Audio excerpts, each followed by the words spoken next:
When you clearly don't work somewhere, but people seem to think you do. Welcome to this episode of I Don't Work Here, Lady. Our first one is from T. Jerensen. We had the sewer line back up into our basement bathroom this week. While waiting for the plumbing crew to resolve the issue, I headed out to the local hardware feed store for supplies and gear to clean up the basement.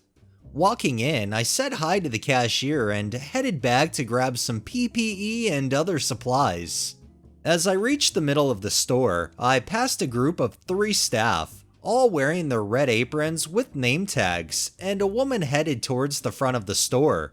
The woman snaps her fingers a few times as she steps in front of me and says, "Hey, you work here, I need some help." I look down at my ratty t-shirt from the first Disturbed tour, my torn jeans, and my literally crappy boots, smile and say, "Nope, sorry, but they do," pointing at the group of staff just a few feet away. "Are you sure you don't work here?" I rolled my eyes and kept walking while one of the guys in an actual branded apron and name tag asked her what she needed.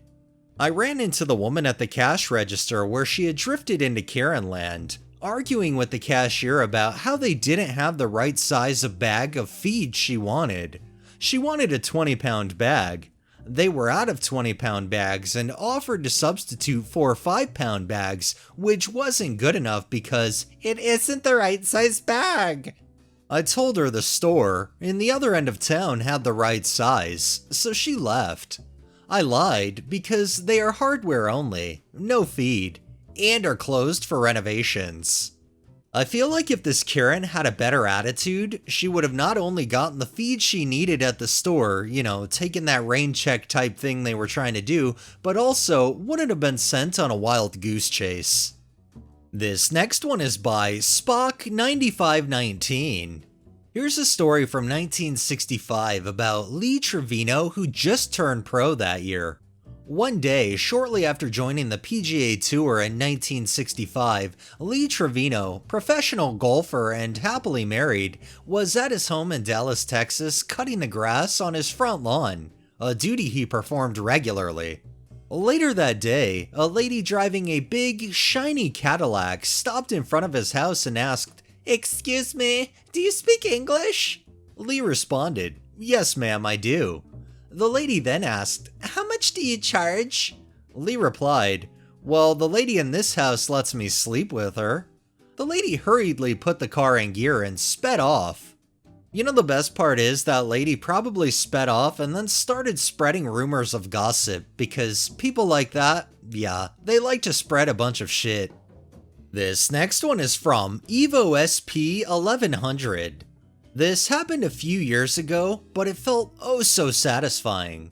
Kinda long. Long story short, I told a customer at a store I no longer worked at how I and every other clerk felt about helping them. Former manager confirms my statements. For a period of time, I worked for a New England-based hardware home and garden store. We had a customer that was the most impolite individual, definitely thought of retail people as lower than himself, and treated every clerk with contempt. In this, there's me, JC for junk customer, and SM for store manager. Well, my course had changed and I moved on from said job and was working as a carpenter and was in that location to buy something for a project I was working on. The uniform in the store was a dark green polo and dark green fleece as a cover-up. I'm a woodsy guy. Almost all of my clothes are brown, tan, duck, black, green, and this day I happen to be wearing dark brown pants with a dark green sweatshirt from a local building supply company. Dark green with white labeling of said company. Pretty easy to see it wasn't a store-issued garment with any real observation. I am in the hardware aisle where there are also lubricants for loosening stuck bolts and whatnot, which I was looking at. This guy walks into the aisle, and I made no notice besides that someone else had entered the space. In my head, that guy sounds horrible. "Excuse me." "Sorry," thinking I'm blocking the shelving he needs something off and moving over. "No, you're supposed to help me." No, I'm not. I no longer work for this company." That's bullshit. I see you in here regularly. You're even wearing a uniform. This is a insert building company sweatshirt, pointing out the label on my breast. I haven't worked here for almost a year, and the reason I'm in here regularly is because, like you, it's the closest hardware store to my house. Well, you're gonna help me anyway, because you know stuff about what I need. No, in no way is that happening. I didn't get paid enough when I did work here to put up with your shitty attitude, and now I'm not making any money for this interaction. I'm definitely not putting up with it. I'm going to tell store manager about this. And she's going to do what exactly?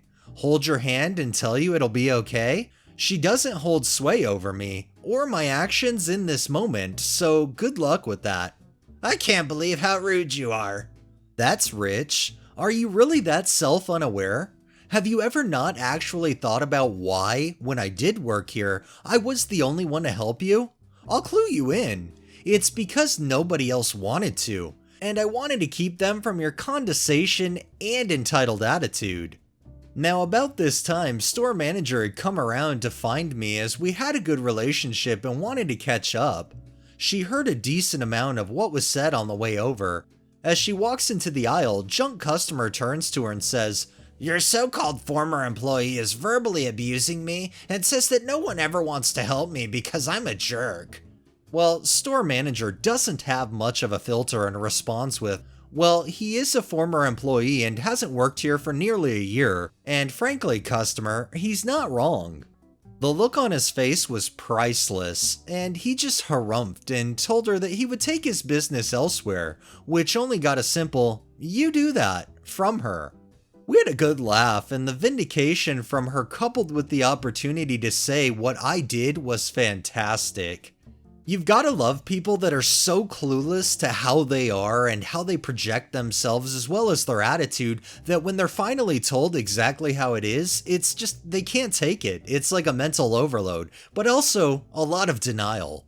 I'm glad the manager came up and said her piece as well. Hopefully the customer learns. And our final one is by I Hate the Heat. This happened at work about 4 hours ago. My manager is new, and she's bossy, and she lashed out at me yesterday. Heck, she even kept staring at me the rest of the day yesterday. I don't even know what happened, but she thought I was one of the people who work at the bakery, using my size as her main argument. I'll refer the bakery manager as Rob because he's cool like a Rob. I'm stocking shelves like I'm supposed to when my manager comes up to me and asks why I'm stocking shelves. This is my job? Then she says, "No, I know all my workers and you don't work here."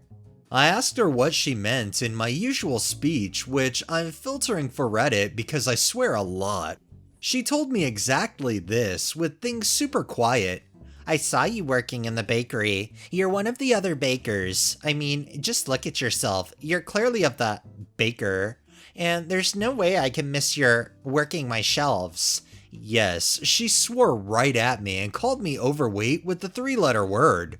Okay, you insensitive bitch. You went on my case for not doing work the way you want me to all day yesterday, and you just blurted out exactly how you see me right in front of over a dozen people and the bakery manager. Most of those people have been seeing me work since I got the job. So she sees Rob standing there a little confused, and then she starts railing at him about keeping his workers in his department instead of getting in the way at hers. I tried to get back to work, then she tells me to stay put or she'll get me fired. Yeah, okay, you threatened to do that yesterday for not doing my job the way you want me to. And then Rob and my coworkers come up to tell her I don't work at the bakery. But she starts railing at them until security escorted her out for disturbing customers and almost assaulting her workers, which she's responsible for. By disturbing customers, I mean getting in their faces for trying to ask her to calm and quiet down. If anyone knows exactly what happened, please let me know, because even now, I'm completely confused, and I'm almost done with my shift. I'm on break as I write this.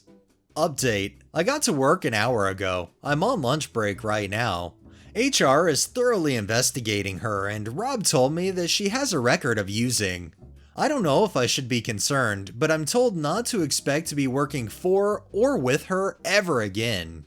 And this is exactly why I feel like to be a manager, you need to have a lot more than just the fact that you have previous management experience or went to school to get a piece of paper. I think being a manager, there's a lot more to the personality as well as the business ethical side of how you're supposed to conduct yourself. Alright, that's enough stories for the day. Well, that wraps up this episode of I Don't Work Here Lady. If you liked the video, please drop a like, share my content on all of your social media, subscribe if you haven't already, and make sure to hit that bell so you're notified every time I upload, and drop a comment down below. It really helps with the algorithm and helps new people find my channel. Thanks for watching, thanks to my patrons, have a great day and stay safe out there.